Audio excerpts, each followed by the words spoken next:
السلام علیکم ورحمۃ اللہ وبرکاتہ۔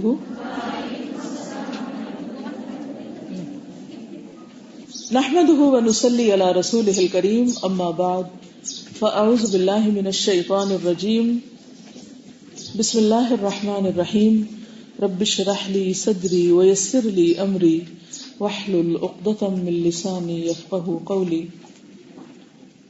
بہت سے لوگ وقتاً فوقتاً آپ پر اعتراض کرتے ہیں کہ آپ اپنے گھر بار چھوڑ کر دین کے کام کے لیے گھر سے باہر کیوں جاتی ہیں، یہ ہاسٹل کیوں بنایا ہوا ہے، یہ لڑکیاں یہاں کیوں رہتی ہیں، یہ پڑھنے کے بعد بھی گھر کیوں نہیں آرام سے بیٹھتی، یہ اوروں کو کیوں سکھاتی رہتی ہیں۔ ایسے اعتراضات بعض اوقات ہمارے پائے ثبات میں بھی لغزش پیدا کر دیتے ہیں کہ شاید ہم غلط کام کر رہے ہیں کوئی اور ہمیں نہیں کرنا چاہیے۔ تو آئیے دیکھیے کہ قرآن و سنت اس بارے میں کیا کہتے ہیں۔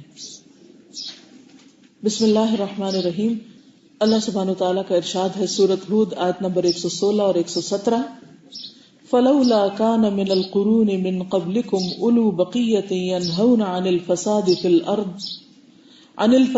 الارض الا قليلا ممن انجينا منهم واتبع الذين ظلموا ما اترفوا فيه وكانوا مجرمين وما كان ربك ليهلك القرى بظلم واهلها مصلحون۔ پھر کیوں نہ ان قوموں میں جو تم سے پہلے گزر چکی ہیں، یعنی پہلی مسلمان امتیں، ایسا کیوں نہ ہوا کہ ان میں ایسے اہل خیر موجود رہے جو لوگوں کو زمین میں فساد برپا کرنے سے روکتے۔ ایسے لوگ نکلے بھی تو بہت کم تھے جنہوں نے دوسروں کو برائیوں سے، فساد سے، بگاڑ سے روکا، جن کو ہم نے ان قوموں میں سے بچا لیا، یعنی جہاں یہ کام ہوا ان کو اللہ نے بچا لیا۔ اور باقی کیا کرتے رہے؟ باقیوں نے یہ کام کیوں نہیں کیا؟ ورنہ ظالم لوگ تو انہی مزوں کے پیچھے پڑے رہے جن کے سامان انہیں فراوانی کے ساتھ دیے گئے تھے، یعنی جو دنیا میں انہیں عیش و عشرت کے سامان دیے گئے تھے وہ انہی میں پڑھ کے مزے کرتے رہے۔ مثلا کون سے سامان؟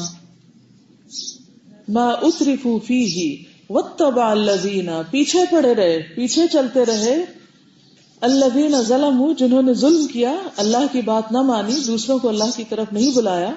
وجہ کیا تھی؟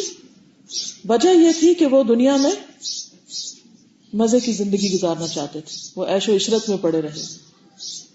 عموماً کیا ہوتا ہے کہ جب ہمیں کوئی دکھ تکلیف پہنچتی ہے تو ہم دین کی طرف آ جاتے ہیں، لیکن جو ہی ہمارے حالات اچھے ہوتے ہیں، اللہ تعالیٰ ہمیں صحت دیتا ہے، رزق دیتا ہے، گھر دیتا ہے، شادی ہو جاتی ہے، بچے ہو جاتے ہیں، کھانے پینے کو فراواں ہے، زندگی کی نعمتیں اور راحتیں ہیں، تو پھر ہمیں دین کا کام بھول جاتا ہے۔ پھر ہم کس چیز کے پیچھے پڑ جاتے ہیں؟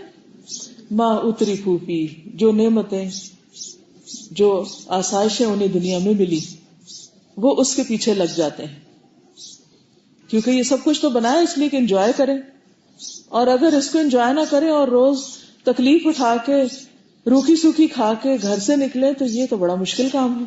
پھر ہم تعویلیں ڈھونڈتے ہیں۔ تو نتیجہ کیا ہوا؟ ایسی قومیں برباد کر دی گئی۔ ان کی بربادی کی وجہ اللہ سبحانہ وتعالیٰ کا ظلم نہ تھا، وَمَا كَانَ رَبُّكَ لِيُهْلِكَ الْقُرَى بِظُلْمٍ وَأَهْلُهَا مُصْلِحُونَ، تیرا رب ایسا نہیں کہ بستیوں کو ناحق ظلم کے ساتھ تباہ کر دے حالانکہ ان کے باشندے اصلاح کرنے والے ہوں۔ یعنی اگر باشندے اصلاح کرنے والے ہوں گے تو بستیوں کا حال کیا ہوگا؟ پھر بستیوں میں عذاب نہیں آئے گا، بستیوں میں امن ہوگا، ایسے شہروں، قوموں، ملکوں کو اللہ تعالیٰ بچا لے گا۔ تو پاکستان کی سلامتی بھی کس میں ہے؟ اس سلامتی کا راز کیا ہے؟ اصلاح کا کام، فساد سے روکا جائے، لوگوں کو بگاڑ سے روکا جائے، برے کاموں سے روکا جائے۔ کون کتنا کرے؟ جتنی اس کی طاقت اور وسعت ہے۔ اگر کچھ لوگ بھی یہ کام کرتے رہے تو انشاءاللہ اللہ تعالیٰ حفاظت کرنے والا ہے، لیکن اگر سارے کے سارے اپنی دنیا میں اور اپنے مزے میں کھو گئے، آپا دھاپی اور خود غرضی کی زندگی گزارنے لگے، صرف اپنی ذات کا عیش و عشرت اور آرام سوچنے لگے تو پھر ایسی مسلمان قومیں جینے کا حق کھو دیتی ہیں، پھر دشمن ان پر مسلط کر دیے جاتے ہیں، پھر وہ آرام نہیں کر سکتی، پھر وہ ذلیل و رسوا ہوتی ہیں۔ تو اگر ہم عزت کے ساتھ جینا چاہتے ہیں تو اس کا حل یہ ہے کہ ہم میں سے ہر شخص اپنے اپنے لیول پر اپنی اپنی صلاحیت اور استطاعت کے مطابق اصلاح کا کام کرتا رہے۔ کیا بات واضح ہوئی؟ آیت تو آپ نے پہلے بھی تفسیر پڑھی ہوئی ہے، لیکن اس میں خاص طور پر جو الفاظ قابل غور ہیں ان کو انڈر لائن کر لیجئے۔ القرون، اولو بقیہ، فساد، اتبع الذین ظلموا ما اترفوا فیہ لیہلک القری واہلھا مصلحون۔ عقل مند لوگ اگر لوگوں کو جو جہالت کی وجہ سے فساد کر رہے ہیں ان کو روکتے رہیں گے تو ایسے لوگوں کو، ایسی بستیوں کو اللہ تعالی بچا لیں گے، اور اگر سارے کے سارے عیش و عشرت میں پڑ گئے تو پھر بچنا مشکل۔ اور ون کی ورڈ کیا ہے؟ اصلاح۔ جہاں بھی، جیسا بھی، جس درجے کا بھی، جس طرح کا بھی بگاڑ ہو، اس کی اصلاح۔ ہم سمجھتے ہیں یہ کام صرف مردوں کے لیے ہے، کچھ مولوی حضرات کے لیے، کچھ دینی اداروں کے لیے، جبکہ یہ کام ہر صاحب ایمان کے ایمان کا تقاضا ہے، ہر صاحب ایمان کے کرنے کا کام ہے۔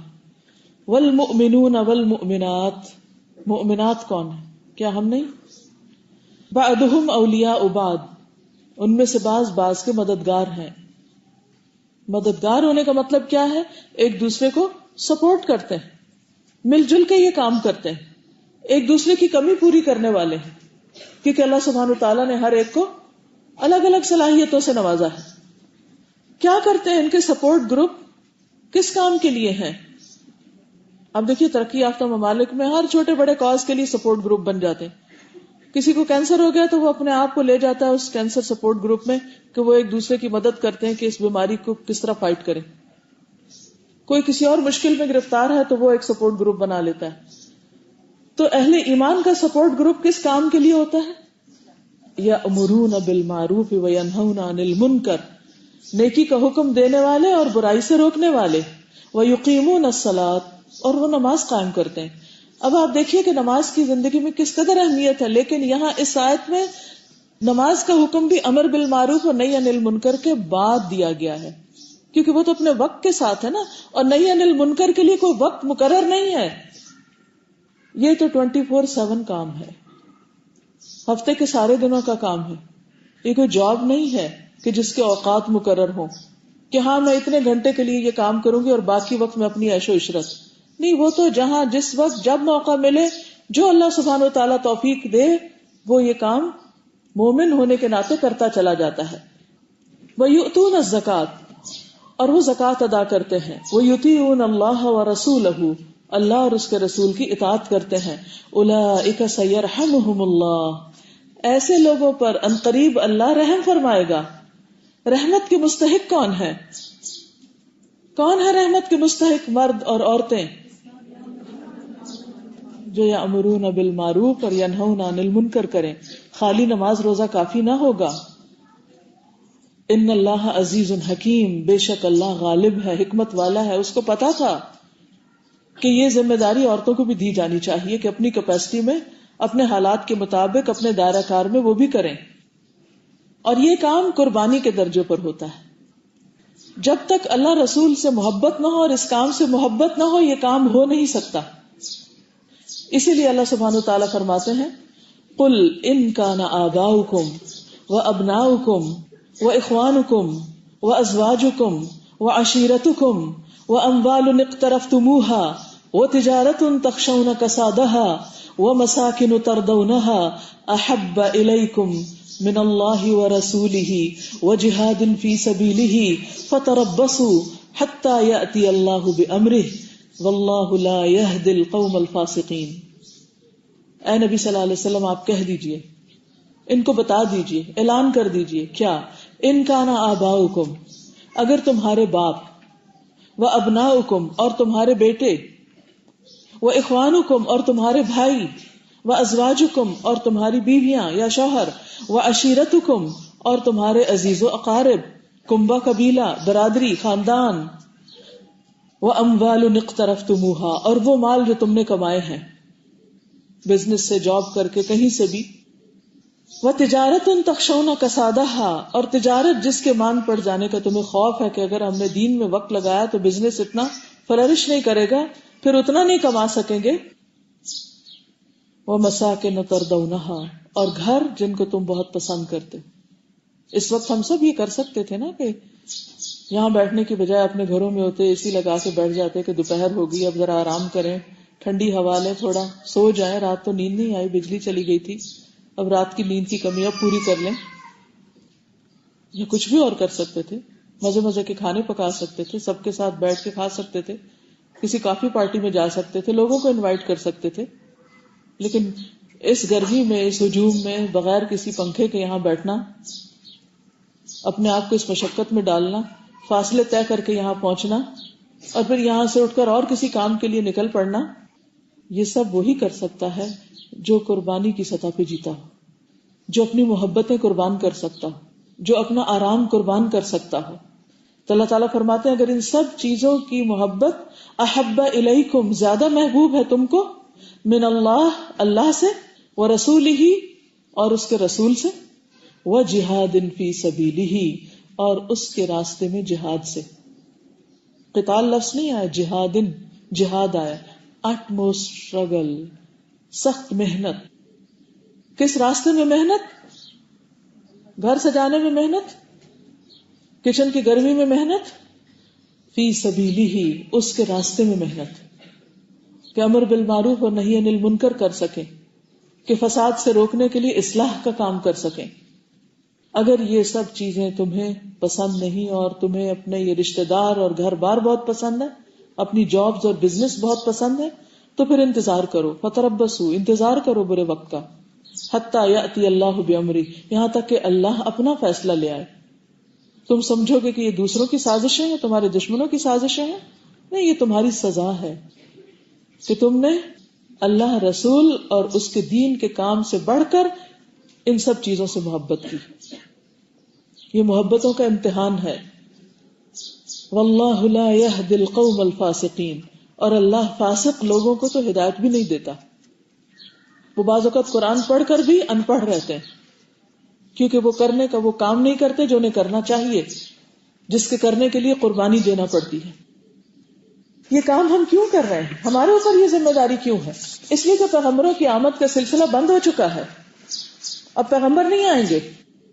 اللہ کے رسول صلی اللہ علیہ وسلم پر دین مکمل ہو چکا ہے. آپ کے بعد آپ کا وارث کون ہے؟ اہل علم، آپ کی امت. اب آپ کی امت پر یہ ذمہ داری عائد ہوتی ہے کہ وہ آپ کے اس مشن کو آگے لے کر بڑھیں. اس لیے اس آیت کو بھی پڑھ لیجئے، ما کان لأہل المدینة ومن حولهم من الاعراب ان يتخلفوا عن رسول اللہ.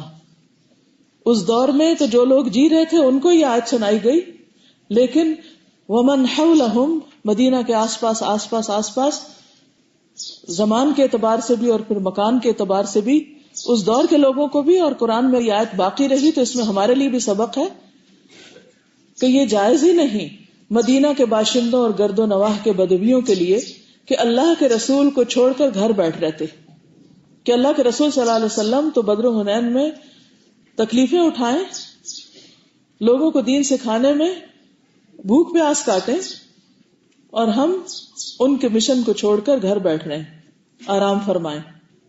وَلَا يَرْغَبُوا بِأَنفُسِهِمْ عَن نَفْسِهِ اور نہ یہ ان کو زیبا ہے کہ ان کی طرف سے بے پرواہ ہو کر اپنے اپنے نفس کی فکر میں لگ جاتے، خود غرضی کی زندگی بسر کرتے. ذَلِكَ بِأَنَّهُمْ لَا يُصِيبُهُمْ ظَمَأٌ وَلَا نَصَبٌ وَلَا مَخْمَصَةٌ فِي سَبِيلِ اللَّهِ وَلَا يَطَئُونَ مَوْطِئًا يَغِيظُ الْكُفَّارَ وَلَا يَنَالُونَ مِنْ عَدُوٍّ نَيْلًا إِلَّا كُتِبَ لَهُمْ بِهِ عَمَلٌ صَالِحٌ إِنَّ اللَّهَ لَا يُضِيعُ أَجْرَ الْمُحْسِنِينَ. اس لیے کہ ایسا کبھی نہ ہوگا کہ اللہ کی راہ میں بھوک پیاس اور جسمانی مشقت کی کوئی تکلیف وہ جھیلیں اور منکرین حق کو جو راہ ناگوار ہے اس پر کوئی قدم وہ اٹھائیں، اور کسی دشمن سے کوئی انتقام وہ لیں اور اس کے بدلے ان کے حق میں ایک عمل صالح نہ لکھا جائے. یعنی ایک قدم بھی کوئی اللہ کے راستے میں اٹھاتا ہے تو اللہ تعالیٰ اس کے بدلے اس کے لیے اجر لکھ لیتا ہے، عمل صالح لکھ لیتا ہے. وہ عمل صالح جو کل قیامت کے دن مرنے کے بعد ہمیں سب سے زیادہ عزیز ہوگا، جس کی ہم سب سے زیادہ حسرت کریں گے کہ کاش کچھ اور بھی کر لیتے. ان اللہ لا یضیع اجر المحسنین، یقیناً اللہ کے ہاں محسنوں کا حق الخدمت مارا نہیں جاتا. ولا ينفقون نفقة صغيرة ولا كبيرة ولا يقطعون واديا الا كتب لهم. اسی طرح یہ بھی کبھی نہ ہوگا کہ وہ راہ خدا میں تھوڑا یا بہت کوئی خرچ اٹھائیں اور سعی و جہاد میں کوئی وادی وہ پار کریں اور ان کے حق میں اسے لکھ نہ لیا جائے. لیجزیہم اللہ احسن ما كانوا يعملون، تاکہ اللہ ان کے اعمال کی ان کو بہترین جزا دے جو بھی وہ کرتے رہے. وما كان المؤمنون لينفروا كافة فلولا نفر من كل فرقة منهم طائفة ليتفقهوا في الدين ولينذروا قومهم إذا رجعوا إليهم لعلهم يحذرون. اور یہ کچھ ضروری نہ تھا کہ اہل ایمان سارے کے سارے ہی نکل کھڑے ہوتے، یعنی سارے جنگ کے لیے نکل جاتے یا سارے ایک ہی دفعہ گھر سے نکل کر علم حاصل کرنے لگتے. مگر ایسا کیوں نہ ہوا کہ ان کی آبادی کے ہر حصے میں سے کچھ لوگ نکل کر آتے، ٹھیک ہے آگے دین کی سمجھ پیدا کرتے، کر لی، اور پھر کیا کرتے؟ واپس جا کر گھروں میں آرام کرتے، عیش عشرت میں پڑ جاتے کہ اب شادی ہو گئی اور روز ایک نیا جوڑا پہننا لازم ہے. یہ کس نے فرض کیا؟ اور واپس جا کر کیا کرتے؟ اپنے علاقے کے باشندوں کو خبردار کرتے، اپنے اپنے گھروں میں، اپنے اپنے علاقوں میں، اپنی اپنی جگہوں پر اپنے اپنے آس پاس کے ماحول کو منور کرتے تاکہ وہ بھی بچتے، پرہیز کرتے. کس سے؟ غلط کاموں سے، فساد سے، بگاڑ سے. یہ بھی یاد رکھیے کہ نہی عن المنکر ایک فریضہ ہے. رسول اللہ صلی اللہ علیہ وسلم نے فرمایا جو شخص اللہ کے احکام کو توڑتا ہے اور وہ جو اللہ کے احکام کو توڑتے ہوئے دیکھتا ہے اور اسے ٹوکتا نہیں، اس کے ساتھ رواداری برتتا ہے، اسے توڑنے دیتا ہے حکم اللہ کے، ان دونوں کی مثال ایسی ہے جیسے کچھ لوگوں نے کشتی لی اور کرا ڈالا. اس کشتی میں مختلف درجے ہیں، اوپر اور نیچے. چند آدمی اوپر کے حصے میں بیٹھے اور چند نچلے حصے میں. تو جو لوگ نچلے حصے میں بیٹھے تھے وہ پانی کے لیے اوپر والوں کے پاس سے گزرتے تاکہ سمندر سے پانی بھرے، تو اوپر والوں کو تکلیف ہوتی. آخرکار نیچے کے لوگوں نے کلہاڑی لی اور کشتی کے پیندے کو پھاڑنے لگے. اوپر کے لوگ ان کے پاس آئے اور کہا یہ تم کیا کرتے ہو؟ انہوں نے کہا ہمیں پانی کی ضرورت ہے اور پانی اوپر سے ہی جا کر بھرا جا سکتا ہے اور تم ہمارے آنے جانے سے تکلیف محسوس کرتے ہو، تو اب کشتی کے تختوں کو توڑ کر ہم نیچے سے پانی حاصل کریں گے سمندر سے. نبی صلی اللہ علیہ وسلم نے مثال بیان کر کے فرمایا اگر اوپر والے نیچے والوں کا ہاتھ پکڑ لیتے اور سوراخ کرنے سے روک دیتے تو انہیں بھی وہ ڈوبنے سے بچا لیتے اور اپنے آپ کو بھی، اور اگر ان کی اس حرکت سے وہ نہیں روکتے اور چشم پوشی اختیار کرتے ہیں تو انہیں بھی ڈبوئیں گے اور خود بھی ڈوبیں گے. یعنی جب کوئی شخص برا کام کر رہا ہوتا ہے اور ہماری آنکھوں کے سامنے کر رہا ہوتا ہے اور ہم اس کو روکتے نہیں ہیں اس غلط کام سے، تو پھر کیا ہے؟ صرف وہ نہیں ڈوبے گا، دیکھنے والا بھی ڈوبے گا. وہ تکلیف صرف اس تک نہیں پہنچے گی، اس کا دائرہ وسیع ہوگا، وہ ایک دن آپ کے گھر تک بھی پہنچ جائے گی. اس لیے بہت ضروری ہے کہ اگر آپ کی نگاہیں، آپ کی آنکھیں غلط کام ہوتے دیکھتی ہیں تو آپ کا فرض بنتا ہے کہ آپ ان غلط کاموں کو روکنے کے لیے کوشش کریں، محنت کریں، جد و جہد کریں اور اپنی صلاحیت، اپنے وقت، اپنی انرجی اور وسائل کے مطابق اس کام میں اپنا حصہ ڈالیں. اور اگر آپ نے اپنے آپ کو بچا لیا، آپ آرام کرنے بیٹھ گئے کہ ہاں کچھ لوگ ہیں جو جان لڑا رہے ہیں، کافی ہیں، تو یہ کافی نہ ہوگا. ایسا نہ ہو کہ برائی اس درجے پھیل جائے کہ آپ کی دہلیز تک بھی پہنچ جائے. اور پھر بعض اوقات بگاڑ، کرپشن، فساد اس درجے پہ پھیل جاتا ہے کہ پھر پوری کی پوری بستیوں کو لپیٹ لیتا ہے. پھر وہ رونے چیخنے کے سوا اور کچھ نہیں کر سکتی. لیکن ہمیں کب ہوش آئے گی؟ ہم ایک کے بعد ایک واقعہ دیکھتے اور سنتے ہیں اور ہم ٹس سے مس نہیں ہوتے. ہمارے کاموں میں کوئی تیزی نہیں آتی، ہمارے بگاڑ میں، ہمارے نفس کی خرابیوں، عمل کی خرابیوں میں کوئی لگام نہیں لگتی. ہم پہلے سے زیادہ آگے نہیں بڑھتے. کیوں بے حس ہوتے چلے جا رہے ہیں؟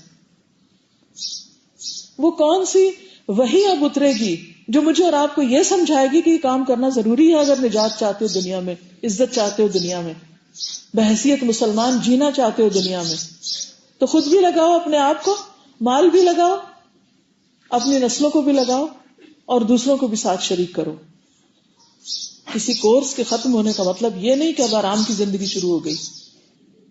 یہ کوئی ہم نے کوئی زینت حاصل کرنے کے لیے یا کوئی مقام اور نام پیدا کرنے کے لیے کوئی کاغذ کا ٹکڑا نہیں سمیٹا کہ ہم اس کو سجا کے اپنی دیواریں سجائیں یا لوگوں میں شہرت حاصل کریں.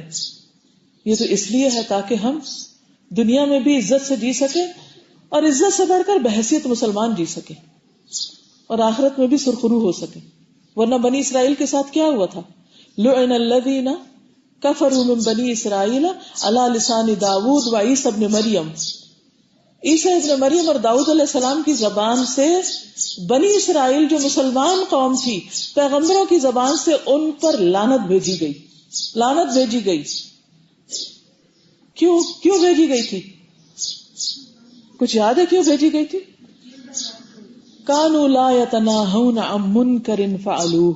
وہ ایک دوسرے کو برے کاموں سے نہیں روکتے تھے، غلط کاموں سے روکتے نہیں تھے.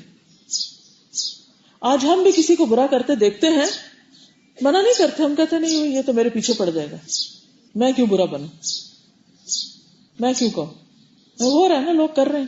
زیادہ زیادہ ہم کیا کرتے ہیں؟ ان کو کریٹیسائز کرتے ہیں، ان پہ تبصرے کرتے ہیں جو کسی طرح ٹوٹی پھوٹی کوئی کوششیں کر رہے ہیں اور ان کی کوششوں میں کوئی اثر نہیں، کوئی زیادہ فائدہ نہیں، کوئی کوالٹی نہیں، تو ان پہ تبصرہ ہم خوب کر سکتے ہیں. یہ یہاں خرابی کر رہا ہے، وہ وہاں خرابی کر رہا ہے، وہ وہاں کر رہا ہے، لیکن ہم خود کچھ نہیں کرتے. کیا ہماری باتیں ہمارے لیے کافی ہو جائیں گی؟ ہمارا فرض کیا بنتا ہے کہ اگر ہمارے سامنے کوئی دھوکہ دے رہا ہے، کوئی جھوٹ بول رہا ہے، کوئی بددیانتی کر رہا ہے، کوئی فساد پھیلا رہا ہے، کوئی لگائی بجائی کر رہا ہے، کوئی فتنہ پھیلا رہا ہے، تو ہم کیا کریں؟ کیا کریں؟ وہی روکیں اس کو. اور یہی ایمان کی علامت ہے. ہم ہر وقت اپنے امیج کی فکر کرتے رہتے، ہمارا امیج نہ خراب ہو جائے، ہم کسی کی نگاہوں میں نہ گر جائیں. آپ یاد رکھیے کہ اگر ہم نے یہ کام نہ کیا تو ہمارا کیا، پوری قوم کا امیج ڈوب جائے گا. اور جو کچھ ہو رہا ہے وہ تو آپ سب کے سامنے ہی ہے. کیا امیج بن رہا ہے ہمارا، کیا عزت ہے دنیا میں ہماری، اور دن بدن کس دلدل میں دھستے جا رہے ہیں. پھر بھی ہوش نہیں آئے گی، پھر بھی نہیں کریں گے کچھ.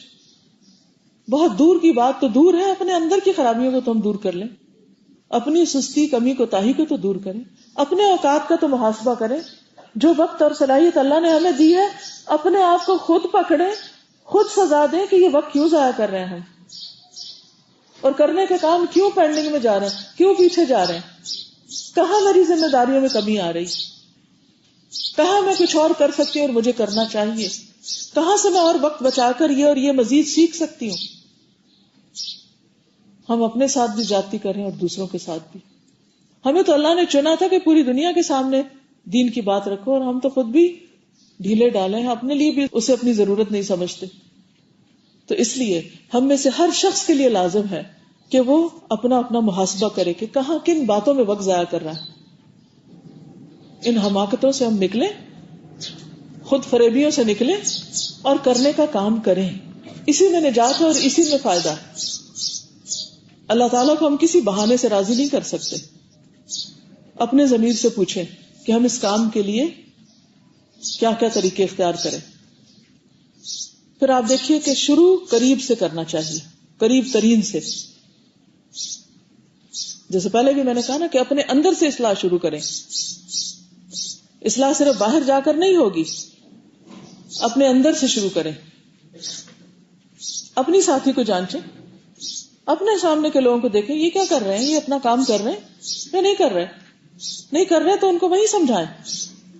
اسی طرح اپنے گھروں اور گھر کے آس پاس کو دیکھیں، اپنے خاندان اور خاندان کے قریب، اپنے بستی، اپنے محلے، اپنے علاقے کو دیکھیں کہ وہاں آپ کچھ کر رہے ہیں یا نہیں کر رہے. کیوں؟ اس لیے کہ طبرانی کی روایت جس کی عربی اور اردو میں نے آپ کے سامنے رکھی ہے، یہ پرنٹڈ شکل میں موجود ہے، خود اپنی نگاہوں سے پڑھ لیں. رسول اللہ صلی اللہ علیہ وسلم نے ایک دن خطبہ دیا، اس میں کچھ مسلمانوں کی تعریف فرمائی. پھر فرمایا کیوں ایسا ہے کہ کچھ لوگ اپنے پڑوسیوں میں دینی سمجھ پیدا نہیں کرتے، کچھ لوگ اپنے پڑوسیوں میں، اپنے نیبرز میں دین کی سمجھ پیدا نہیں کرتے اور انہیں تعلیم نہیں دیتے، اور دین نہ جاننے کے عبرتناک نتائج انہیں نہیں بتاتے اور انہیں برے کاموں سے نہیں روکتے۔ اور کیوں ایسا ہے کہ کچھ لوگ اپنے پڑوسیوں سے دین نہیں سیکھتے، دونوں کو پکڑا، سکھانے والوں کو بھی ڈانٹا اور جو سیکھتے نہیں ان کو بھی ڈانٹا، اور دینی سمجھ پیدا نہیں کرتے اور دین نہ جاننے کے عبرتناک نتائج معلوم نہیں کرتے کہ کیا کیا مصیبتیں ہوں گی اگر یہ سیکھا نہیں۔ اللہ کی قسم، لوگ اپنے پڑوسیوں کو لازماً تعلیم دیں، ان کے اندر دینی سمجھ پیدا کریں، انہیں نصیحت کریں، ان کو اچھی باتیں بتائیں اور ان کو بری باتوں سے روکیں۔ نیز لوگوں کو اپنے پڑوسیوں سے دین سیکھنا ہوگا، دین کی سمجھ پیدا کرنی ہوگی اور ان کے وعظ و نصیحت کو قبول کرنا ہوگا، ورنہ میں انہیں بہت جلد سزا دوں گا۔ اگر آپ نے یہ کام نہ کیا تو اللہ کے رسول صلی اللہ علیہ وسلم قیامت کے دن آپ کی شفاعت کریں گے؟ سوچئے ذرا، آپ نے فرمایا جو ایسا نہیں کریں گے میں انہیں سزا دوں گا۔ آپ نے ان کے لیے کسی نرمی کا وعدہ نہیں کیا۔ پھر آپ ممبر سے اتر آئے، بس اتنا خطبہ دیا، اتنی بات کی اور نیچے آ گئے اور تقریر ختم کر دی۔ سامعین میں سے کچھ لوگوں نے کہا یہ کون لوگ تھے جن کے بارے میں آپ نے یہ تقریر فرمائی، یہ کس کا ذکر ہے، یہ کون ایسا نہیں کر رہا؟ یعنی ہر کوئی اپنے آپ کو جانچنے لگتا تھا کہاں کمی ہو رہی ہے۔ دوسرے لوگوں نے بتایا کہ آپ کا روئے سخن قبیلہ اشر کے لوگوں کی طرف تھا، یہ لوگ دین کی سمجھ رکھتے ہیں اور ان کے پڑوس میں چشموں پہ رہنے والے دیہاتی اجڑ لوگ ہیں، یعنی ان کے آس پاس، جیسے مثلا کسی کے سرونٹس ہیں یا ان کے قریب کی کوئی گلی میں، بستی میں، محلے میں ایسے لوگ رہتے ہیں جن کو کچھ خبر نہیں۔ جب اس تقریر کی خبر اشری لوگوں کو پہنچی تو نبی صلی اللہ علیہ وسلم کے پاس آئے، انہوں نے کہا اے اللہ کے رسول صلی اللہ علیہ وسلم، آپ نے اپنی تقریر میں کچھ لوگوں کی تعریف فرمائی ہے اور ہمارے اوپر غصہ فرمایا، تو ہم سے کیا قصور سرزد ہوا؟ آپ نے فرمایا لوگ اپنے پڑوسیوں کو لازماً تعلیم دیں، انہیں واضح و نصیحت کریں، اچھی باتوں کی تلقین کریں اور بری باتوں سے روکیں۔ اسی طرح لوگوں کو اپنے پڑوسیوں سے دین سیکھنا ہوگا، واضح و نصیحت قبول کرنا ہوگا، اپنے اندر دینی سمجھ پیدا کرنی ہوگی، ورنہ میں ان لوگوں کو بہت جلد دنیا میں سزا دوں گا۔ تو اشعریین نے کہا اے اللہ کے رسول صلی اللہ علیہ وسلم، کیا ہم دوسروں میں سمجھ بوجھ پیدا کریں؟ یعنی یہ تعلیم و تبلیغ ہماری بھی ذمہ داری ہے؟ آپ نے فرمایا ہاں تمہاری بھی ذمہ داری ہے۔ تو ان حضرات نے کہا کہ ہم کو 1 سال کی مہلت دیجیے، 1 سال دیجیے، ٹائم دیجیے ہمیں۔ چنانچہ آپ نے انہیں 1 سال کی مہلت دی جس میں وہ اپنے پڑوسیوں کے اندر دینی سمجھ پیدا کریں گے اور احکام بتائیں گے۔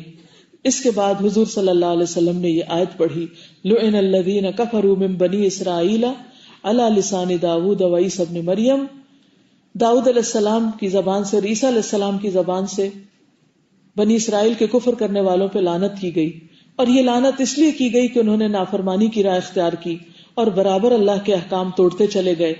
یہ آپس میں ایک دوسرے کو بری باتوں سے نہیں روکتے تھے، بلا شبہ ان کی یہ حرکت بہت بری تھی۔ تو جو ایسا نہ کریں ان کی حرکت بہت بری ہے۔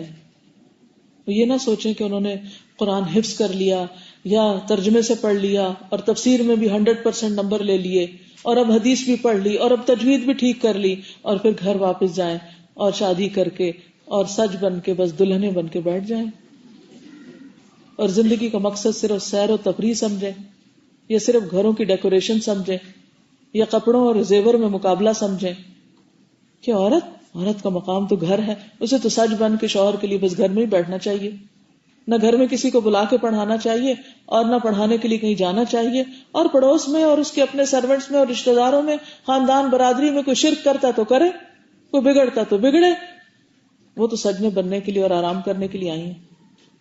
کیا اس لیے پڑھا تھا دین کہ دنیا میں آرام کریں؟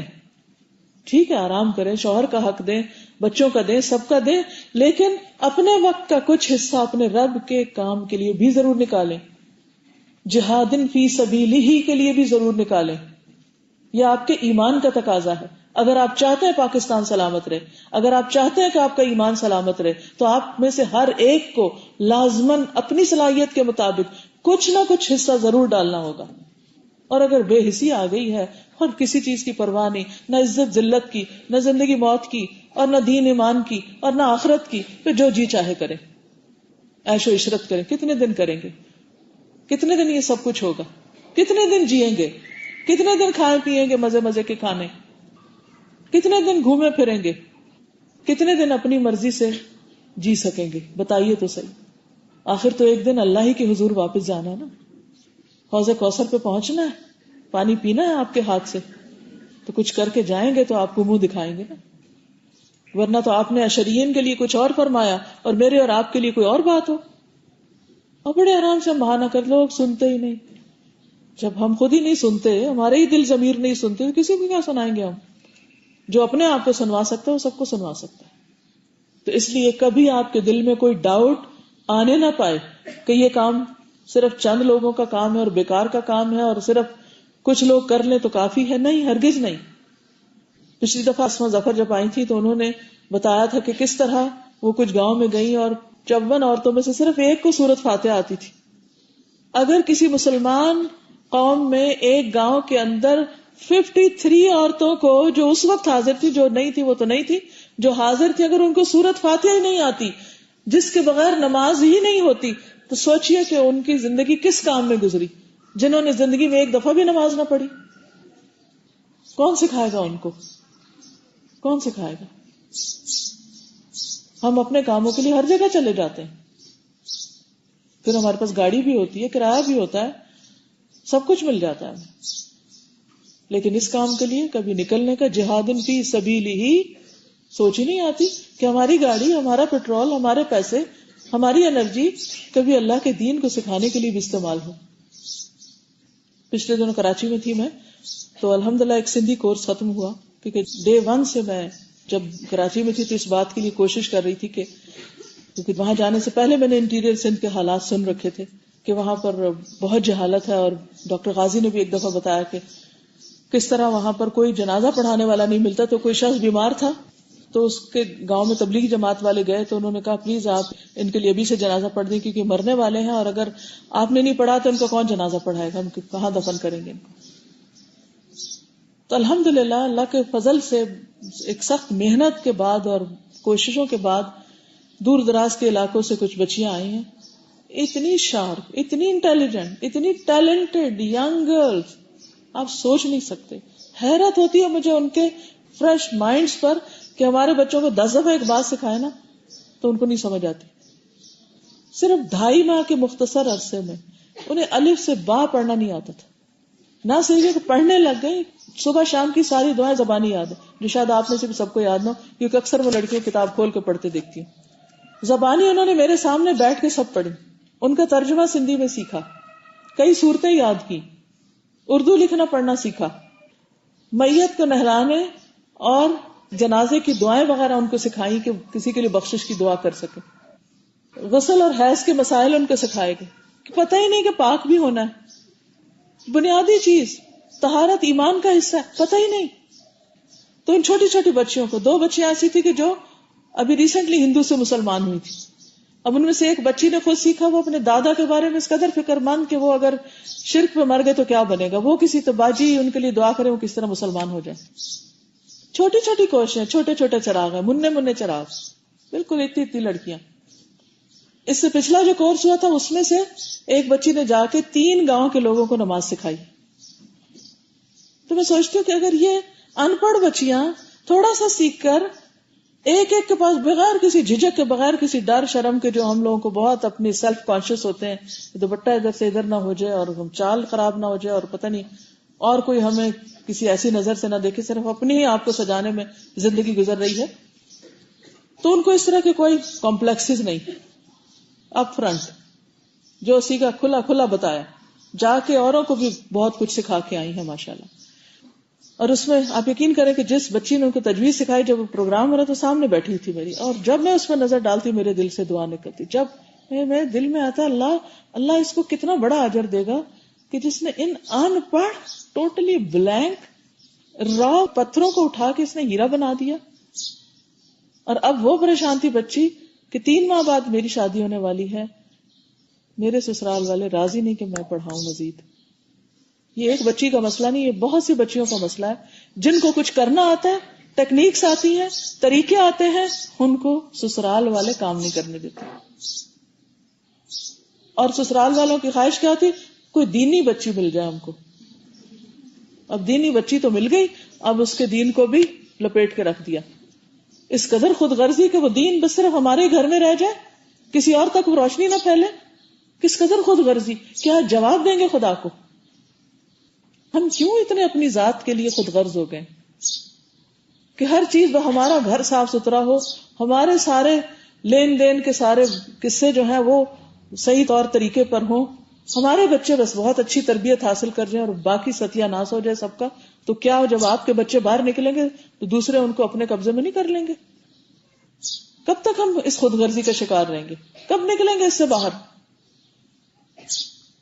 تو میں سسرال والوں سے بھی کہوں گی, اتنی ریکویسٹ کروں گی کہ اگر آپ نے دینی بچی سے شادی کی ہے تو خدا کے لیے اس کو اتنا سا اسپیس ضرور دے دیں کہ وہ اپنے گھر کے باقی فرائض کے ساتھ 1-2 گھنٹہ کم از کم کسی جاہل کو ضرور تعلیم دے. تبھی آپ کے گھر میں بھی برکتیں آئیں گی. ورنہ بہت دفعہ دیکھا گیا کہ دین کے نام پہ بھی ہونے والی شادیوں کا انجام کوئی اچھا نہیں ہے, کیونکہ ہم اللہ سے کیے ہوئے وعدوں کو خود توڑتے ہیں. تو ہم نے دین کو کھیل بنا لیا ہے اور اس میں سے سنجیدگی کا عنصر ختم ہوتا جا رہا ہے. اس پر ہماری دنیا کی نجات ہے, اس پر ہماری آخرت کی نجات ہے. اس لیے خدا کے لیے ہوش میں آئیں, مہلت کا وقت کم ہے, ہوش میں آئیں, اللہ کو راضی کریں. اور جو آتا ہے, چاہے ایک الف لکھنا آتا نا, وہ کسی نہ کسی کو سکھا کے مرے کہ اللہ مجھے تو بس ایک الف ہی لکھنا آتا تھا, وہ میں نے سکھا دیا, وہ میں آگے دے آئی, اپنے تک نہیں رکھا. تو اس کی ہم سب سے پوچھ ہوگی, ہم سب کی ذمہ داری. یہ جتنی بھی پاکستان میں جہالت ہے اس کے ہم سب ذمہ دار ہیں, کیونکہ ہم کوشش نہیں کر رہے, ہمارے اندر تڑپ نہیں ہے. تو بہرحال جب لغزش آنے لگے دل میں تو آپ ان آیتوں کو دوبارہ پڑھ لیں اور اس بھولے ہوئے سبق کو یاد رکھیں. اور نہیں کہیں نکل سکتے, نہیں کہیں جا سکتے, گھر میں بیٹھ کے اپنے پڑوسیوں کو, اگر پڑوسی بھی نہیں آ سکتے تو ٹیلی فون پہ, موبائل تو ہر ایک کے پاس ہے, فون تو ہر ایک کے پاس ہے, انٹرنیٹ پہ کسی بھی ذریعے سے کچھ نہ کچھ ضرور دیں. یہ علم کا صدقہ ہے. یہاں پر یہ انہوں نے 2 سیریز کے نام یہاں لکھے ہیں. ایک تو یہ سی ڈی تیار ہو چکی ہے 2010 جو کینیڈا میں دورہ قرآن ہوا تھا. اس کے علاوہ تربیتی لیکچرز جو کتابیں موجود ہیں اس وقت انگلش اور اردو ترجمے کی کتاب جس کے نیچے خالی صفحات ہیں, سکھانے کے لیے 30 لیکچرز ہیں. ان کی آڈیو ہے, مائنڈ میپس ہیں, اردو ترجمہ, انگلش ترجمہ, ٹیکسٹ ہے, وہ اس سی ڈی میں موجود ہے. تو یہ سی ڈی بھی آپ کو اگر آپ شارٹ کورسز کرانا چاہیں تو پورا ایک پیکج ہے. یعنی بہت ساری چیزیں چھوٹی سی چیز میں جمع کر دی گئی ہیں تاکہ کبھی آپ کو یہ مشکل نہ ہو کہ ہمارے پاس ریسورسز نہیں, کہاں سے تیاری کریں. اور اس کے علاوہ یہ ویب سائٹس کے ایڈریسز اور دوسرا ایڈریس موجود ہے مزید معلومات کے لیے. یہ ایک فری بروشر ہے, آئیے قرآن سیکھیے. ہر ایک کو قرآن سیکھنے کی دعوت ہے.